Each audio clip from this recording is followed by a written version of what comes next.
வணக்கம் நேயர்களே.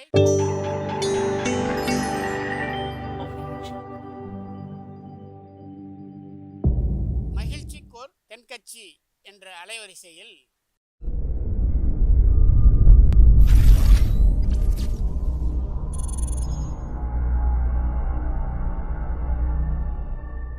சிரிப்போம், சிந்திப்போம், செயல்படுவோம் என்ற தொடர் நிகழ்ச்சி தினமும் காலை 8 மணிக்கு யூடியூப் அலைவரிசையில் ஒளிபரப்பாகும் என்பதை மகிழ்ச்சியோடு தெரிவித்துக் கொள்கிறோம்.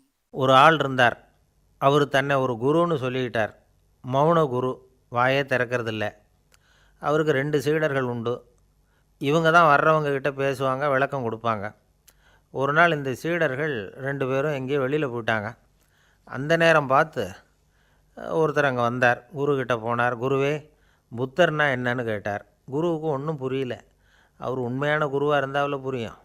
அவர் திருன்னு முழிக்க ஆரம்பிச்சிட்டார். இந்த நேரம் பார்த்து இந்த சீடர்களும் எங்கேயோ போயிட்டாங்களே, என்ன பண்ணுறது, உதவிக்கு யாராவது கிடைக்க மாட்டாங்களா அப்படின்னு அப்படியே சுற்றி பார்க்குறார்.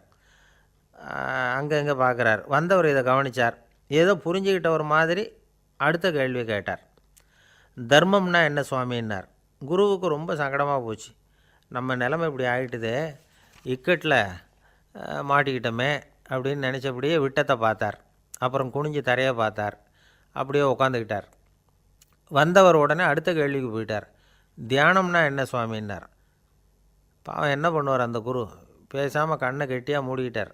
இது ஏதுடா வம்பா போச்சுன்னு. இவர் இப்படி பண்ணால் கூட வந்தவர் சளைக்கலை. இன்னொரு கேள்வியும் கேட்டார். ஆசீர்வாதம்னா என்ன அப்படின்னார். இவர் பார்த்தார். இப்படியே போனால் இவர் கேள்வி கேட்குறத நிறுத்த மாட்டார் அப்படின்னு நினச்சிக்கிட்டு எனக்கு ஒன்றுமே தெரியாதுங்கிற பாவனையில் 2 கையையும் விரித்து காட்டினார். வந்தவர் முகத்தில் மகிழ்ச்சி, மன நிறைவு. ஏதோ எல்லாம் புரிஞ்சுக்கிட்ட ஒரு மாதிரி அங்கேருந்து புறப்பட்டு போனார். வழியில் அந்த குருவோட சீடர்கள் 2 பேரையும் சந்தித்தார். உங்கள் குருவை தான் பார்த்துட்டு வரேன்னார் இவர். என்ன நடந்ததுன்னு கேட்டாங்க. இவர் விவரமாக சொல்கிறார். உங்கள் குரு எவ்வளவு பெரிய ஞானி தெரியுமா? புத்தர்னா என்னன்னு கேட்டேன். அதுக்கு அவர் அப்படியும் இப்படியும் பார்த்தார். அதுக்கு என்ன அர்த்தம் தெரியுமா? மக்கள் புத்தரை அங்கேயும் இங்கேயும் தேடுறாங்க. உண்மையில் அவர் அங்கேயும் இங்கேயும் தேடி கண்டுபிடிக்க முடியாது அப்படிங்கிறத அவர் செய்கை மூலம் உணர்த்தினார். அதுக்கப்புறம் தர்மம்னா என்னன்னு கேட்டேன். அவர் மேலேயும் கீழையும் பார்த்து தர்மம் சமமானது, அதில் உயர்வு தாழ்வு இல்லைங்கிறத உணர்த்தினார். அதுக்கப்புறம் தியானம்னா என்னன்னு கேட்டேன். கண்ணை மூடிக்கிட்டார். கண்ணை மூடி காணுகிற அற்புதம் அது அப்படிங்கிறத புரிஞ்சுக்கிட்டேன். கடைசியாக ஆசீர்வதிக்கப்படுறது பற்றி கேட்டேன்.